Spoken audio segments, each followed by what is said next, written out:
In short, you will never be ready to start living. Your finances will never be as good as you want. Your relationship can always be healthier. Your conditions, your work, your relationships, there will always be something wrong. People will always want your time, and there is nothing you can do about that. That is completely normal, and that will happen no matter where you are or who you are. So, what does that mean if you want to live? You just have to start. You can't wait for anything. If you want to do something, you just have to do it. I want to be a YouTuber, I think, so I'm doing it. I've got a load of other things that I'm going to make videos about, which I want to do. But yeah, I would recommend that you start processing the fact that you only have a certain amount of time if you're lucky. 75 years on average if you're a healthy person, but that doesn't account everything. So I would recommend that if there's something you're putting off, that you start doing it as soon as possible. Last year and throughout lockdown, I got really good at chess, or like a good intermediate level, slightly high intermediate, I want to say, for somebody who's never had a lesson.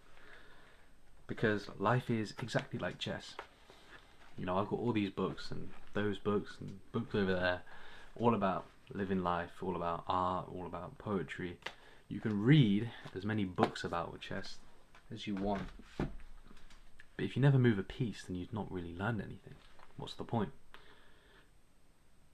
If you want to get good at chess, read some, sure, but start just attacking your opponent. Once you've got your pieces, once you've got yourself in a decent position, you just have to start throwing everything you've got, and that applies to life. Once you've read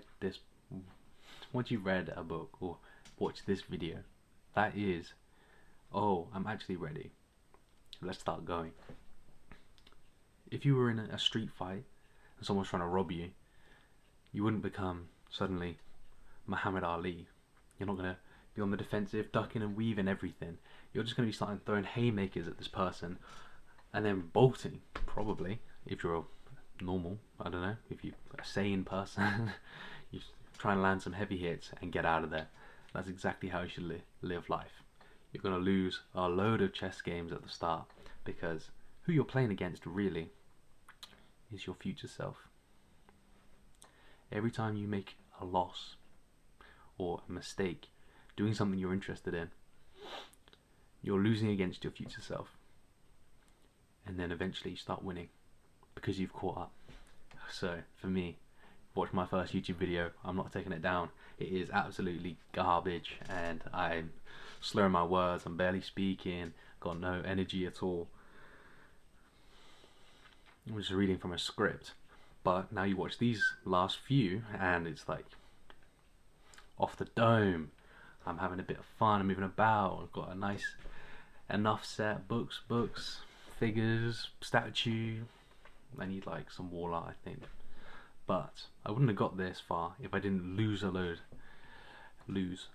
at the start by making mistakes and bad videos. And now they're slightly less bad, slightly better. I wouldn't say they're good yet, but they don't get good until you've done a load. You don't beat someone at chess until you've played a load of games, unless they're awful and they've not played a load of games. But I'm not competing with anyone else with this YouTube channel. I'm competing with my future self, which is what you should do. And I'm going to prove in some more videos that are coming soon that you should pick something up this year. Don't make it a resolution. Don't tell anyone about it. Just pick something up and do it. Like an instrument. Pick up an instrument and just, you don't have to tell anyone you know how to play guitar or whatever instrument. You can just you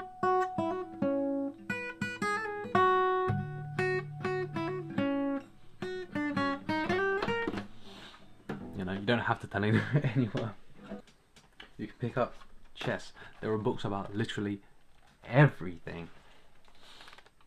You don't have to tell anyone you're reading about chess, studying chess. You don't have to tell anyone that you're You don't have to tell anyone you're reading about philosophy, reading poetry, starting poetry. You can do these things on your own, and that's how you start living. When you take control of a portion of your life, because we give so much of it away to other people. People want company, people want companionship, people want your attention. Like even right now, I'm taking your attention. Everybody wants attention. But the way to make life more fulfilling is to lock yourself in for an hour a day and do something you like. Study something you like, create something you like, do a bit of both.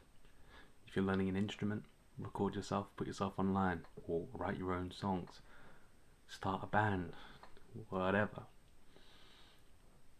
But start by learning about something first.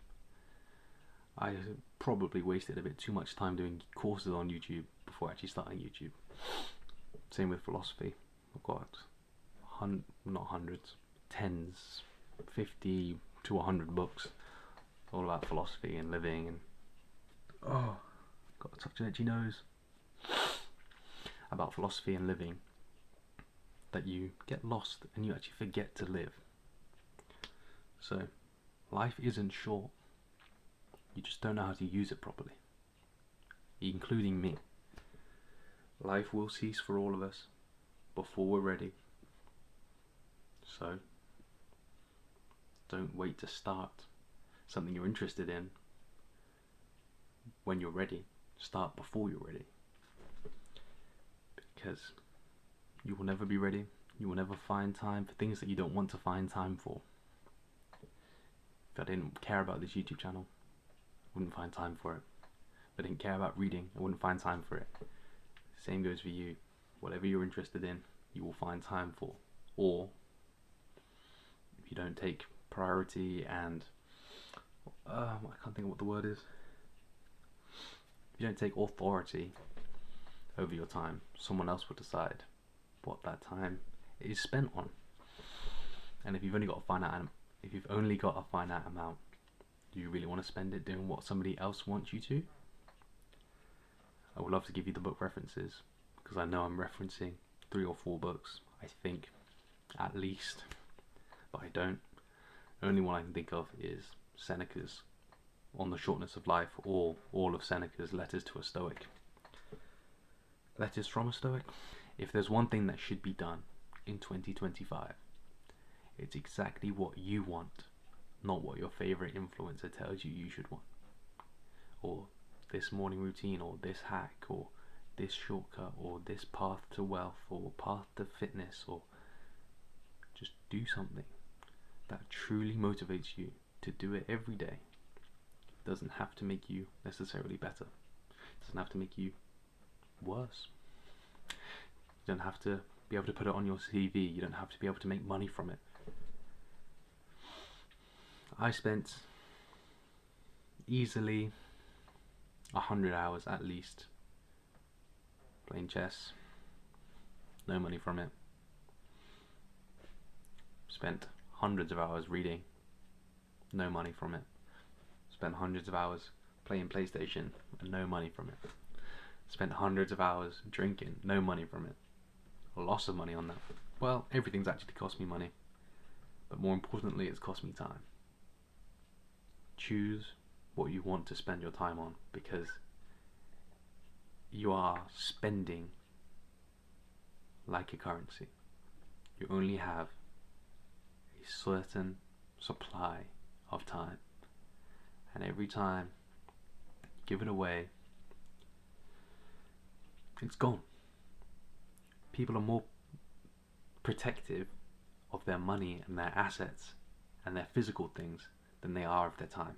People would rather give up their life for their Rolex because they refuse to hand it over to a robber, so they get killed. You know, this kind of materialistic, possessive way of thinking is that what I own is more valuable than me. But in reality, being you is more valuable than anything. The odds of you being alive are like 1 in 7 billion. The odds of you watching this YouTube video are even smaller because I keep it real. I only reach a few hundred, so if you are, welcome. So yeah, take this as a wake-up call, as I have, and we'll come back to this video myself because there's a reason for this. There's a reason for you being here, and I keep mentioning it because it's real, but we all have a call to adventure. And maybe it's not real, but maybe it's just something I've picked up from watching Disney films growing up. And something calls to you, because it calls to me, it calls to people I've spoken to, and I just believe that it's real, that we all have something that pulls us, that keeps us up at night when you ignore it. That is a call to adventure, and on the other side of adventure is uncertainty. And if you watch my last video, uncertainty is key. We should be more selfish with our time than with our possessions, because for most of us, including myself, we trade our time for money at our jobs, and then we trade our time for relationship status, for popularity, for less than those things. We give our time away to arguing with baristas over drinks. We give our time away to people that we give our time away to people in traffic that frustrate us, and we then come home and tell everyone about it and waste everyone's time. We should be more frugal with our time, less frugal with our money, and maybe then you'd be more fulfilled exactly where you are, because you don't need anything else. You just need control of your time, because it doesn't matter what you do, you can find joy in it. You can find joy with the people you do it with, if you just cared less about what you have and more about who you are and what you are and how lucky you are to be who you are. Read Seneca, it's my only advice. Read The Shortness of Life specifically. It's letter 127.